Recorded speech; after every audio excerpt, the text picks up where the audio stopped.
This week's episode of Hotter Than Health is brought to you by my absolute favorite show sponsor, Organifi. Organifi just came out with an incredible new supplement. If you are someone that has struggled with sore muscles after workouts on an extreme level, if you are someone who has struggled with digestion, or if you are just someone who has really been confused and unsure of why you are so fatigued all the time, maybe asthma, high blood pressure, so many broad issues that we have struggled with in our day-to-day life could be a cause of magnesium deficiency.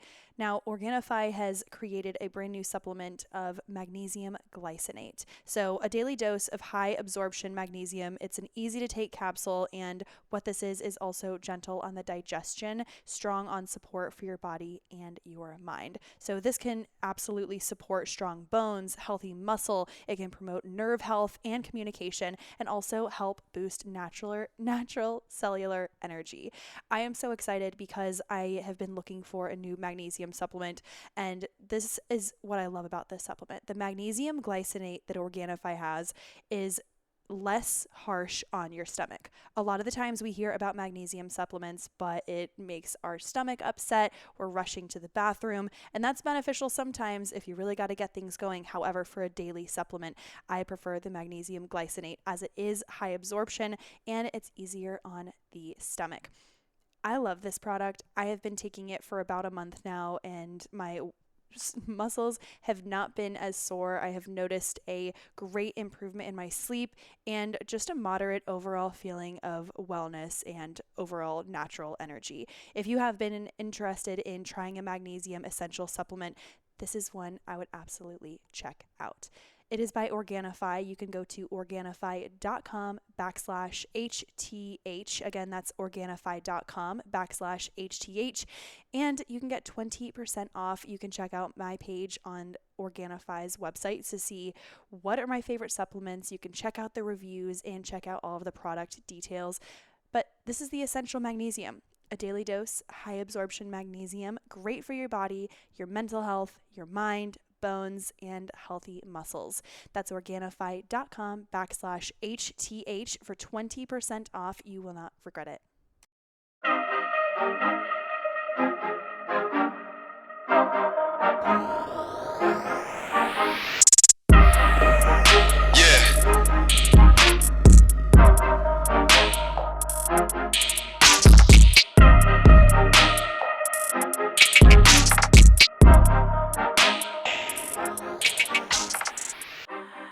And that ended up, basically knocking over and creating an explosion. And for me, that instance was like, you feel this force hit you, so you instantly shut your eyes, and it's like being surrounded in a well-lit room. It's December, so it's already dark out, even though it's probably 6 or 7 o'clock at night. But I can just see this red-yellow glow around me, and I just started running. My natural reaction was just to run. Welcome back to this week's episode of Hotter Than Health. My name is Eliza Gelman, and if you are someone who has been here from the beginning, you know that we love a good story. We love to feel inspired, motivated, and we love an underdog story, and we want to see people win. The episode today is the absolute epitome of rising from the ashes and making the most out of your life. Today we have on Connor McKemey. And Connor is someone that I met almost 10 years ago when we were working at the Ryan Seacrest Studios in Charlotte for an internship. We'll get into that story as you listen to the podcast about how I was fired. But anyways, we met a while ago, and when we did, Connor immediately welcomed me with open arms, and he made me feel, out of the maybe 6 times that I met him, like we were best friends. He is that kind of guy that as soon as he walks into the room, there's a sense of calm, happiness, positivity, charisma. He is someone you want around, and he's someone you want on your team. A little bit about Connor and what we are getting into today. I'm not going to give away all of his story because I want that to be something he tells and shares from his perspective. But a little about Connor. As a very young teenager, Connor was a victim of burns. He was burned over 90% of his whole body, and he was given a less than 1% chance to live. Connor completely defied the odds and not only survived, but eventually went on to play Division I college lacrosse at High Point University, which is in North Carolina. Then he graduated, spent 4 more years at High Point coaching lacrosse.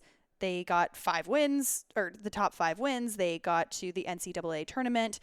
And now he's taking his life experiences on the road. He is a professional motivational speaker. He is a positive life influence. He is someone that has toured around the entire country, telling his story, motivating, inspired. He is someone that if you watched him speak, you would cry, you would donate, you would get excited. This is someone who motivates, inspires, and comes from such a depth, comes from such a deep well of love, perspective, and open-heartedness towards others. In a situation where he could have absolutely turned and run and fell victim to his circumstances, he didn't. He grabbed life immediately by the horns and has completely transformed not only his own life, but every single person he's impacted. We're going to hear the story of what really happened 10 years ago that completely changed the course of his life, his family's life, and what he's doing now with it. We talk about relationships. We talk about body dysmorphia, dating when you have gone through a situation like this. How can you identify with yourself when you have a completely new image, a completely new body, but the same mind and the same heart and the same integrity, and honestly the same swag. This guy oh my God. Talk about a swaggy person. Talk about a swaggy man. He presents with such charisma and likability and energy. We love Connor McKemey. Share this episode. Give it some love. This is one that I think will touch everybody and absolutely have you on the edge of your seats and captivated. Without further ado, I want to introduce to you Connor McKemey on the podcast. Make sure you look at the notes in the show notes. You can get information about his new book coming out. We are going to be doing a giveaway. So if you are interested in the story and you want to read a little bit more, he wrote his first book. It is called Life Ignited. And all you have to do is go to my most recent Instagram post with Connor McKemey on Hotter Than Health podcast and let us know your favorite part. Let us know that you liked it. Leave a comment. And when you do, we will contact you to send you a copy of Connor's new book. With all that being said, I know you're absolutely going to adore this episode, just like I did when we recorded. And sorry for any ambient noises in the back, but either way, let's get into it with today's episode with the Connor McKemey. Oh, okay. We're live. We're good. Oh, thank goodness. I thought I was going crazy. And I can always tune this down if we need to. I'm just not touching anything. Bless. Now it's getting hot in here. I'm sweating. No, you're good. Like I wore all white like a ding dong today. Also, if I cuss, it's just because I feel comfortable around you. That's fair. Connor McKemey, welcome to Hotter Than Health. How you doing? I'm doing well. Thank you for having me. Yeah, of course. I think that it's only fair that we start off this conversation with a little context. How do we know each other? How did we meet? And what brings you to this chair today? I mean, we go back to Seacrest Studios, a little internship program we were doing here in Charlotte as 2 aspiring communication students. And I mean, this was in when? That was when? That was summer of 2014. So about 9 years ago. We have been in this thing. Well, I met you while we were there, and we were, to paint the picture for people, it was in Charlotte, North Carolina, which brought us back here today. And we were working in the children's hospital or interning in the children's hospital, and they had this sick setup downstairs, and it was basically closed circuit radio for the kids in the children's hospital. And we would be on air and we would be interviewing people. And then I got pulled aside one day and was told, you need to leave. Like, they told me I was a bad apple, and because I had gotten a drinking ticket in college. So Connor continued on with the program. Connor continued on with the program. I can just say that I did it. You actually went through with the entire thing. Fast forward. You've published a book, your first ever book. My first book. Isn't that exciting? It is kind of surreal. I mean, I think when I finally saw it, like, in person, instead of it being on a Word document and seeing PDF pictures of the covers and all of that, but to have the paper in your hand for the first time, it really hit me. Yeah, this was something that we've been working on for probably a couple of years. I go all the way back to 2020 when I first started just writing and had the idea to put down some of these thoughts on paper. And fast forward to probably January of 2023, I finally got the first cover in my hands, and I was like, wow. Crazy. This is real. It's real. It's real. And it's also really vulnerable, I can imagine, because as open as you are with your story, there's something different about writing it and knowing that people are going to read this and think, I had no idea. Like, because when you speak things out loud, sometimes it can become so habitual and you can become so comfortable in what you're saying that it doesn't resonate as much. But when you write it in words, it hits differently. Yeah, 100%. And I think there's parts of the book, and why I wanted to do it was there's just such limited time I have up on a stage or at a podcast or in any form. But the book, you really get to go into some of the stories you briefly use or briefly talk about and go to places that you can't on stage. And I know for me, the process of writing and the team that I worked with, like, helped pull things out of me that I didn't know were there. And a lot of times it was therapeutic talking about things that I hadn't really even discussed in 10 plus years. And there's a chapter in there pretty early on in the book that's with both of my parents' perspectives. So my God. It's the only part that's not basically me in the book.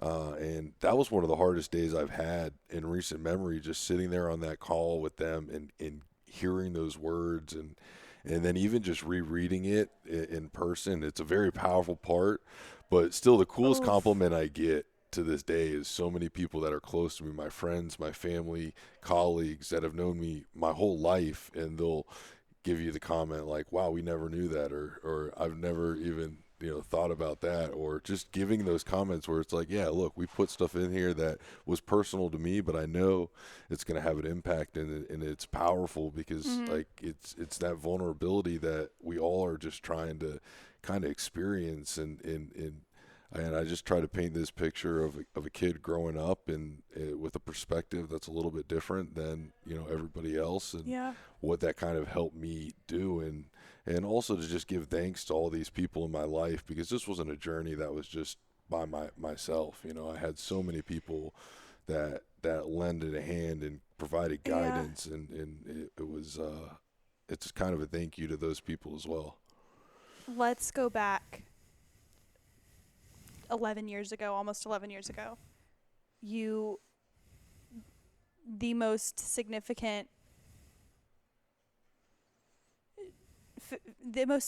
moment in your life has led to everything you have done thus far and will continue to do for your entire life. For people who don't know you and don't know your story, can you give us your story? What happened in 2010? 2009. 2009. Yeah, so basically the end of, it was December 21st, 2008. Was the date where I was just a typical 8th grader. Played football, basketball, and lacrosse, and had a lot of friends. Was a popular kid. Seemed to have life going pretty easy for me. And one thing I still to this day I would say I'm a hopeless romantic. It's just who I am. But Oh, I was right around that time where you're trying to like impress a girl that you like, and I thought, totally. oh, this like really nice night where we could make some s'mores, sit out by the fire, like I Jump said, on I the was romantic. trampoline a little Yeah, bit. had have my Chris Brown and Neo and all that stuff going. Like I was ready to go. Oh my God, we are truly dating ourselves. That is Chris Brown. Okay, okay. Wait, who is making a comeback, by the way? Yeah. We're all excited to see it. But it was like somebody I knew for a long time. We'd been friends for a while, and you were trying to make that like gesture to see if there was something more there, and we had been talking about it. Eighth grade, already great communication in I'm relationships, I'm ladies. trying.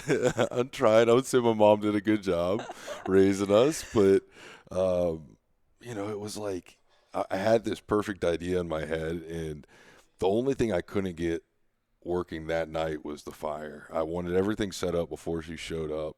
So I had my outfit on, I had my hair like all combed, ready to go, sleeves rolled up, and as I'm starting this fire, for whatever reason, it just wouldn't light. It was something we had in the backyard. We have this little fire pit that all summer, winter, we go out there and for whatever reason, I couldn't get it to light this night, and I'm trying, and the more I tried, there were some big sparks, and there was a gas canister that was right next to it, and that ended up, basically knocking over and creating an explosion. And for me, that instance was like you feel this force hit you, so you instantly shut your eyes, and it's like being surrounded in a well lit room.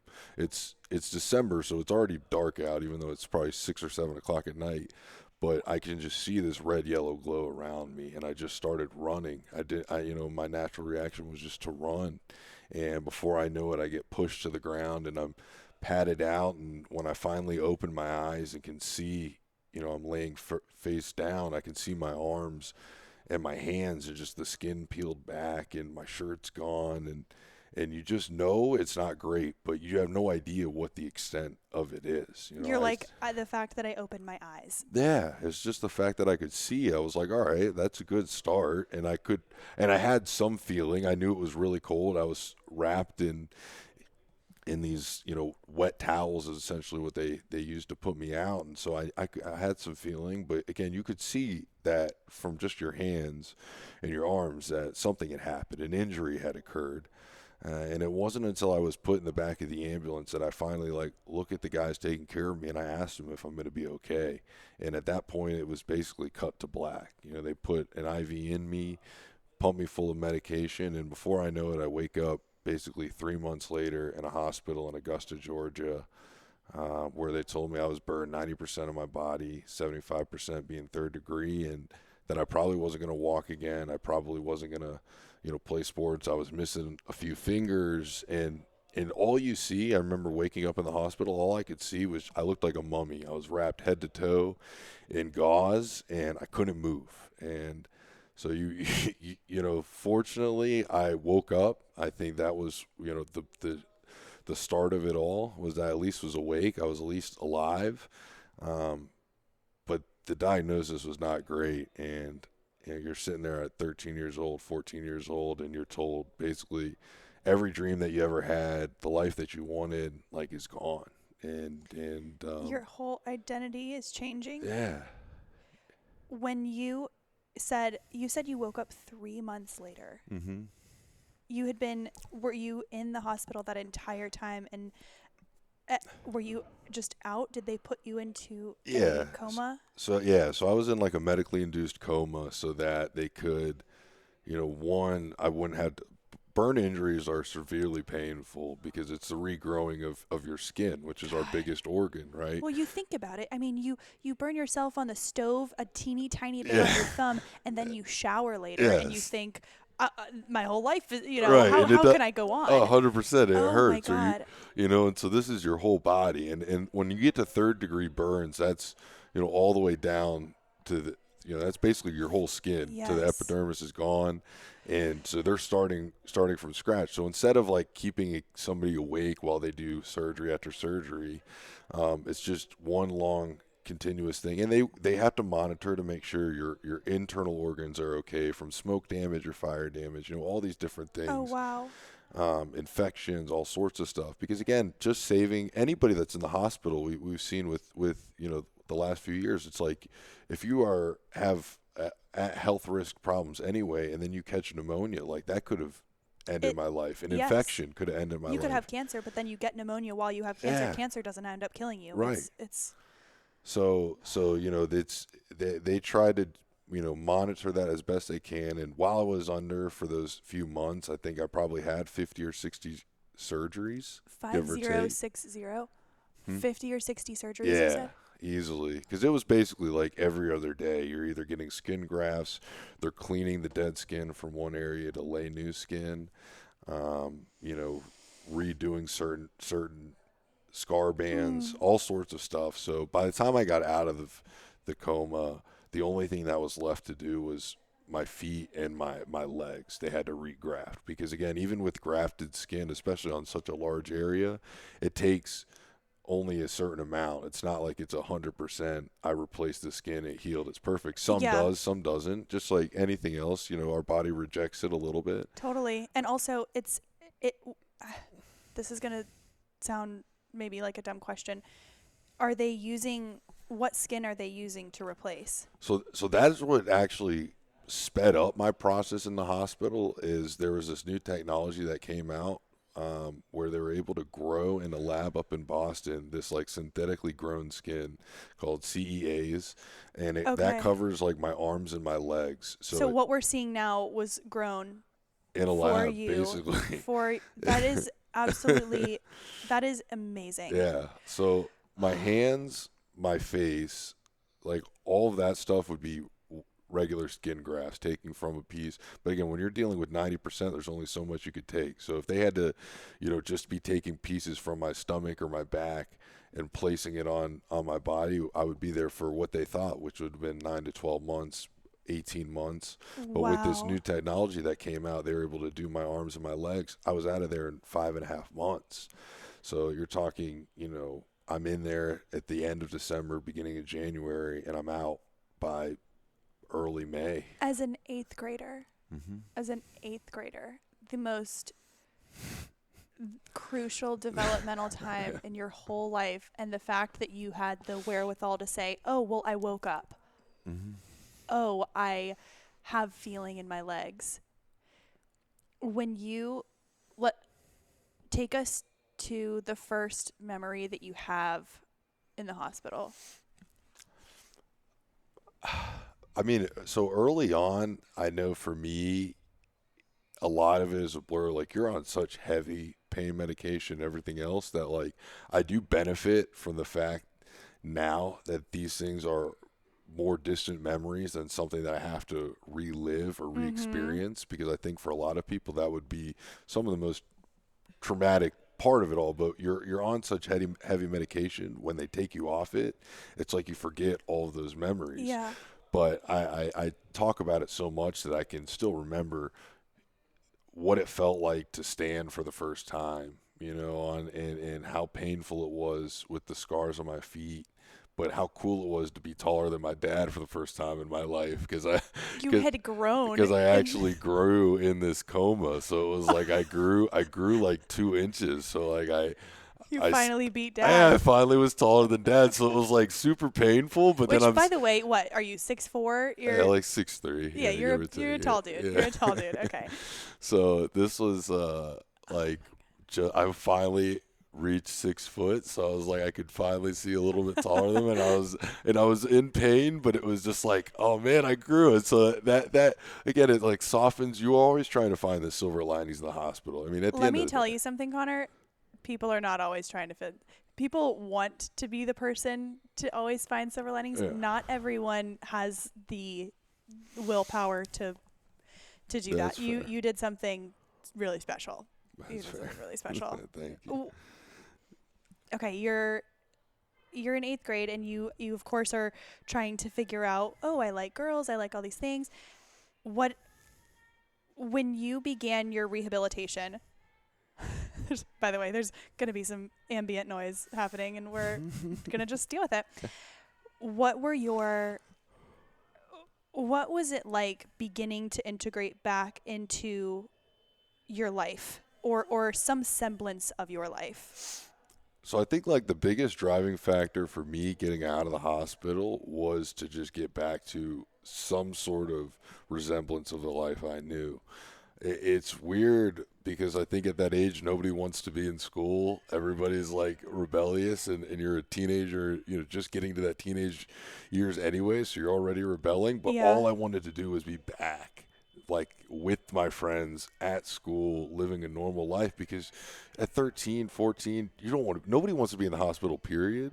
But it's No. like you feel like you're missing the whole world, even though everybody's just in class, or you're missing Yeah. some games or whatever it may be. But um, I just wanted to be there so bad. And I had such a great support system and community that was always sending me letters, sending me things, Uh, coming and visiting. Because even at Augusta, we were only like 2 hours away yeah. from home. So I would have people come and visit me when they were allowed to. And it just, was what fueled me to get back. I wanted to Mhm. be out of that bed. I wanted to start doing some things on my own. But I knew in order to get there, I had to kind of change where the trajectory was going to go. I couldn't have people pushing me around in a wheelchair and taking care of me. I had to be able to button my Walk and shoes, walk, tie my shoes, like get uh, dressed. Say like all those things this that, like zip your pants yeah, on the things that everything that I could uh do to try to be as an independent as possible. And again, that's like what fueled me to keep going, because you just wanted it so bad. You felt like you didn't have any other choice. mhm. And I think Mhm. part of, That's the thing. It's when all choices are taken away from you, how are you going to act? right. How are you going to act? Yeah. It's like if I just stayed there in the hospital bed and didn't try to get better, I was never going to get better. It wasn't like I could just wake up and I'd be healed. It wasn't like, "Oh, well, after X amount of recovery, I'll be the same, or I'll Yeah. be able to live my life." It's like it's not just that you went through something, it's that you carry the scar with you every day for the rest of your life, Hmm. and it's your new everything. Right. And it's not like, "Oh yeah, I think about it sometimes. Oh, I don't think about it sometimes." It's omnipresent. Hmm. What was high school like?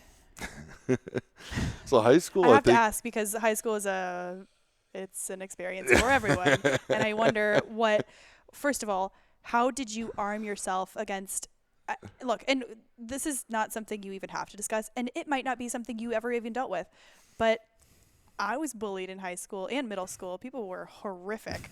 And then what was it? Did you deal with any douchebags?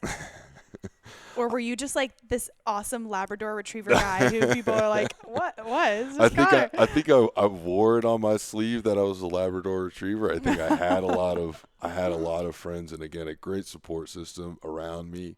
I benefited from having a mom who was teaching at the high school, an older brother Oh, who was at the high school for 2 years, and then a younger brother that was just a year below me. So I always had family. I always had friends around me. oh, so good. But I think for me, what was the hardest part was with anybody when you're trying to get into relationships or you're trying to meet people or whatever it is. It's like you're trying to figure out why they like you and what's the reasons. And it was so easy for me when I was trying to,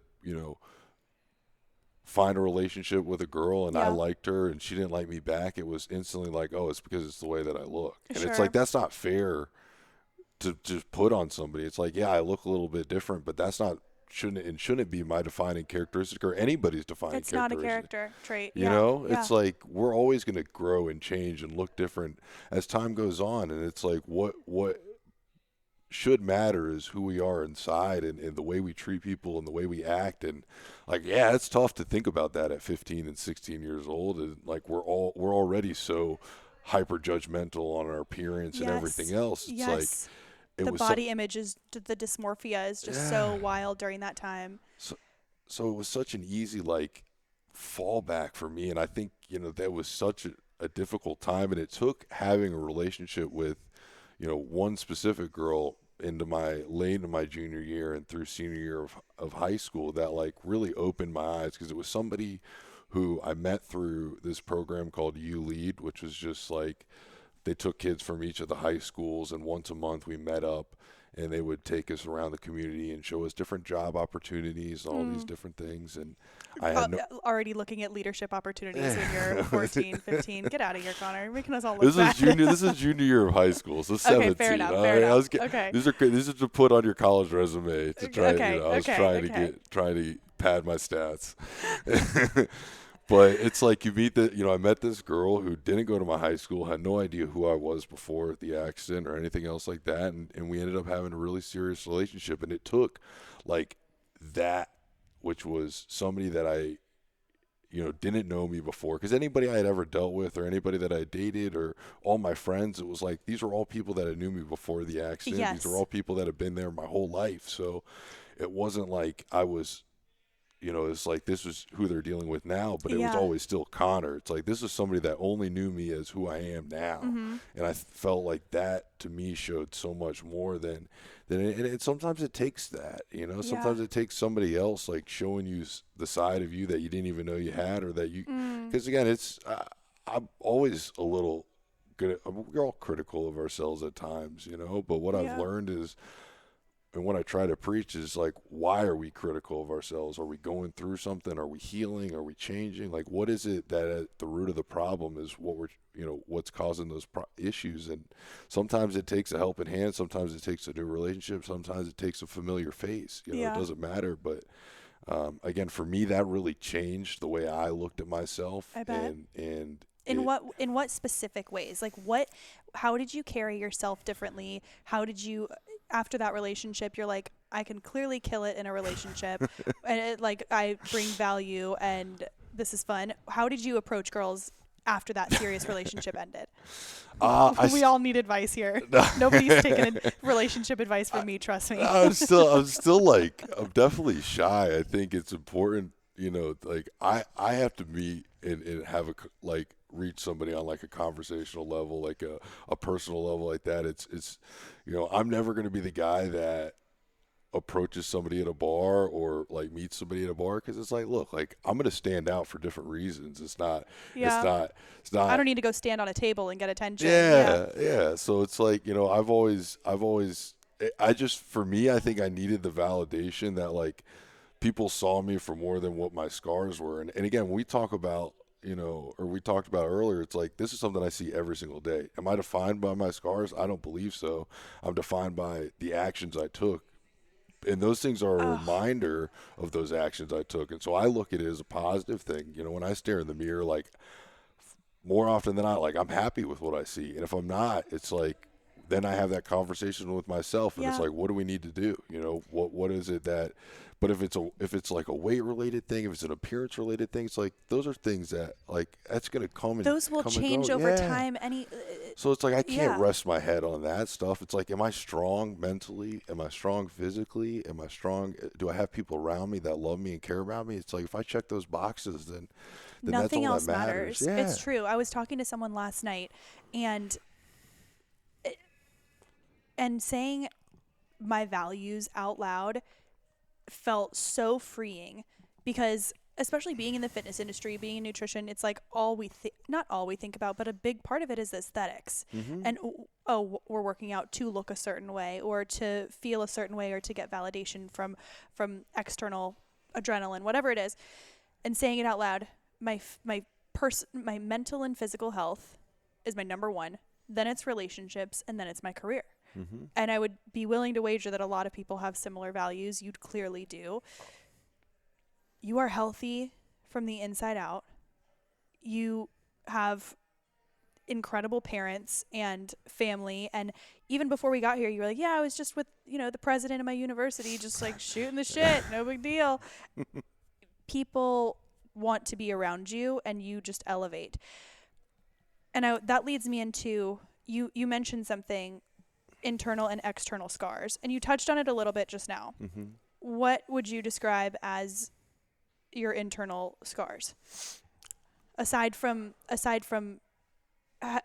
adjusting what you're seeing in the mirror to be this new face? But other than that, what are you thinking internally?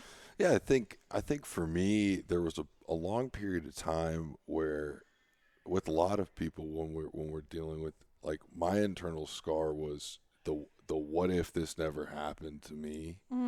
And I think for a long time that was like a battle. You are trying to convince yourself that, things are happening for a reason. And you could live in that what if. yeah, but it's still like, I was at the time, like, I was a really highly rated lacrosse player and football player, and where that could have led me. But it's like, what could I focus on that was more so, all right, look, this is where I am. And instead of living in that what if or what could have happened, it's like, let's just make the most of where we are today and then focus on tomorrow. One day at a time. And yeah, just build on that. And if we are, just trying to be our best versions each and every day, what we end up doing is way further than what we could have ever been. And I think for me, it was the perspective that I gained from that instance. And it was, and being pushed to the absolute brink. And seeing, how low things can be, and knowing, like, we're probably never going to reach that point again. I hope to God I never reach that point again. But if I do, I know that I could climb out of it, and I know that other people can climb out of it, because I've seen other people be in way worse situations than me and climb to, higher peaks. And so, crazy. I mean, I think for me, it's still that little bit of insecurity of are people, do they like me because of who I am? Is it the scars? Is it my story? Like, all those things, you just, everybody bounces walking back around thinking, oh, well, if that person only got to know the real me, they would never, like, they would see me in this different way. Or don't you wish that you could, I think we all feel this way. We wish we could walk around with a billboard over our head listing our actual character traits of what we value in ourselves, what people see in us. Like, that would be phenomenal. Like, oh, they're really nice to their parents, or, oh, they are really motivated, or whatever it is. But that's just not the case. And I think that that's a big lesson that a lot of the listeners are going through right now, going into their 30s. Not that they're in their 30s, but always, but if maybe they are. But I think a big part of this juncture in our life is realizing that nobody gives a shit as much as we do. I know. Literally nobody does. Nobody does. And I know that sounds bad. It sounds like, oh, nobody cares. They do, but people are always more concerned about themselves. Yes. You're in the gym and I'm there, like, I think that the weights that I'm lifting are really good for me, but then I see a couple people next to me and I'm like, oh, they must think that I'm, baby food over here. And no, they don't care. They're thinking this exact same thing. No. And we are all so up in our own heads. I know. We just live here all the time. So we've talked about external scars, and then I want to talk about hottest person in the room. Because I was like, hotter than health, hottest person in the room, we must talk. Tell me about the hottest person in the room. So that's something that, like, I incorporate in all my speeches and everything that I do, because, like, when people ask, what is your goal? Like, what are you trying to get across with your message? And I think there's a couple things that we hit on, but more like my go-to is when I say being the hottest person in the room is somebody that is comfortable in their own skin, owns their mistakes, but also owns, what makes them the hottest person in the room. And truly, what is it? What would you consider? Because when I speak to you, if I didn't know you, I met you off the street and I said, hey, throw on this headset, let's chat, I would think big dick energy, good charisma to boot, and funny. Like, all of these things, clearly carries yourself well-spoken, communicates, a catch. So what do you consider to be the hottest person in the room? I think so. Again, for me, it's going to be unique to the person. Sure. There's no doubt about it. To me, like, I coined that. I started using that phrase when it was anywhere I went, I would feel these, like, eyes on me. And I would see people staring at me, and I would, it's so easy to think, oh, it's because of my scars, or, oh, because I look different, or whatever. And then you're also like 6'3" athlete. Yeah, right. So I'm like a big dude anyway. So it's like, why? Right. And so it's like, why think about all those things when it's like they could be staring at me because I'm the hottest dude in the room, and that's where that's where it came from. It was like It was Yeah, like, I'm hot. stop thinking that everybody's looking at you because of there's something wrong with you, but it might be because of all the right things in your life. Yes. And when you start telling yourself these little things, that's what bounces off the mirror. You know, if I'm telling myself in the mirror like, oh, you're nothing, oh, you're this, oh, you're that, and I'm negative, that's what I see. Mm-hmm. But if you Mm-hmm. stare in that mirror and you can see the positives, you can see that hotness that's coming out, then that's what exudes. That's what people see. And so then it's like, if I see somebody who's staring at me, it's usually like I give them a smile back, and I'm like, yeah, I see me too. Yeah, that's right. And like your smile, I feel like would get people pretty Yeah, and quick. then it also just like sets people at ease too, because when you know, even in my position, it's like if I walked with my shoulders slumped and my head down and like felt that insecurity blanket around me, everybody would feel that, and everybody's stares would be Yes. like, Yes. you know, You see it. dodgy and You see it with girls all the time. Girls that walk in and maybe they're hunched, or maybe they have their like legs crossed while they're standing, or they're fidgeting with their fingers, or they're playing with their phone. And there are certain movements and there's body language that represents lack of confidence and lack of strength, and I don't deserve a seat at this table. yeah. And there, but you really, you don't even skate the line, but you do it in such a humble way that isn't arrogant. It's not cocky, because there's a lot of people that could use this situation and just be a funny asshole, which, you know, is funny sometimes, but when that's your thing and you can tell it's coming from a place of less confidence, it's not great. Right. It's not great. You can poke fun, you know, it's a good, all fun and games, but until that becomes what you're known for. I even said the most attractive thing physically that I see in a person, male, female, whoever, is good posture. There is something about the central nervous system aligning that just looks good. I'm like, you care. You care. You just care. I love that. The hottest person in the room. I have a total pivot question. Do you have any type of PTSD from that event, whether it is hospitals or falling asleep at night and thinking maybe I'll wake up in 4 months? Those types of things. Fire.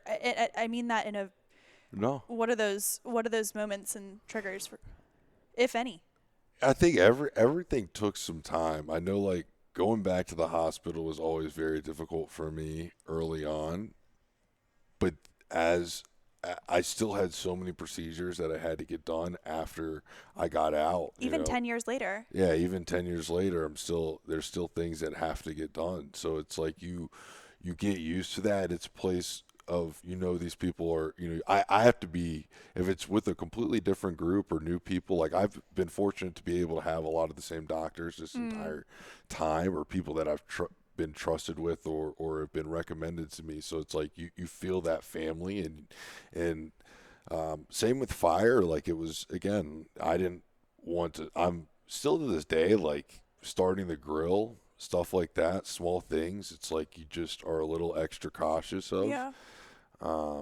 But it's, again, I try to own those things and make it part of me, because it's something that could have taken so much away from me, but it gave me so much more. So, like, me and fire are more bonded together than we are afraid You are of literally each other. built from flames. Yeah. So That's your next book. Yeah. There you TM. go. I like it. But even so, David Goggins, heard of him? If you haven't, just come on, guys. David Goggins, again, he is this relentless powerhouse that confronts fears. You did something. Shut up, computer. You did something. You just mentioned something. You said the hospital used to be a tough place to be, and I can imagine that for so many people. And then you decided to take an internship at a children's hospital. The most powerful move you could ever have, because you're showing up with these kids who are struggling every day, smiling, saying, "Hey, yeah, life, you're going to live your life. You are going to live your life, and things are going to be fine." You really did grab that entire situation by the balls, and you ran with it. You completely confronted that fear. What is another time in your life when you went headfirst into the fear? Whether it's chatting with a girl or some crazy work opportunity, or what was it? So I would say not where I go head first into is what I do now, being a motivational speaker. I enjoy speaking. It's a passion of mine, but it is also, the number one biggest fear on the planet is public speaking. And I still get that rush of butterflies in my stomach every time I'm out on stage. You get that little bit of anxiety, like, do these people even give a shit about what I'm saying? Is it going to impact? Is it going to matter? And you have all those thoughts racing through your head before you go out and you do what you are, believe. Again, I believe what I'm supposed to be doing. And it's not until you're done, and even if there's a few people clapping, but it's usually like when somebody comes up after the thing is done and they're just like, hey, I really appreciated your message. And I was like, that's exactly why we do it. I don't go and speak in front of thousands of people to change thousands of lives. I go and speak in front of thousands of people to hopefully impact 1 or 2 or 3 lives. Yes. Because those are the people that if I wasn't doing what I was doing, they would have never heard that message and it would have never made a difference. And, Yep. and so many people in this spectrum think about like, oh, I'm going to change everybody's life. I'm going to change millions of lives. And it's like, you probably will, but it's going to start by going one at a time and one at a time, one Yes. at a time. Yes.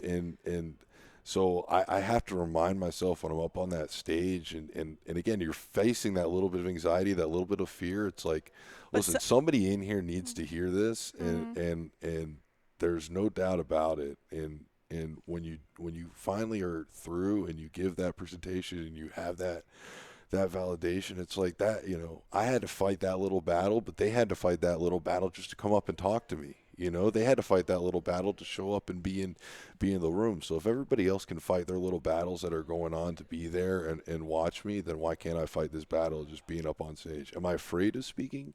No, it's just, you get but that. But you care. Yeah, so I you care. You care. So it's like I have that same feeling that I get when I would step out on a lacrosse field or coaching, where you get that nervous energy of all right, did I put in the preparation to go out and perform? And then once you're there, the rest, it all falls into place. But that's the battle. I want to talk to you after we record about Okay. some potential opportunities. But one thing that it's very clear, you have made it about others, which has allowed you the freedom to go out and just let it rip when you speak, because it isn't about you. Mm-hmm. It is, but it's for, it is so, the fear and the self-esteem issues and the lack of motivation and the confidence, it's so within us and easy to tap into, and having people like you to motivate them out of it. Now, before we wrap, tell us about the book. When can we expect to have it out? What are your projects happening, and what are you most excited for right now? Because it's summertime, like the sun is shining. Think people are feeling good. What's going on with Connor?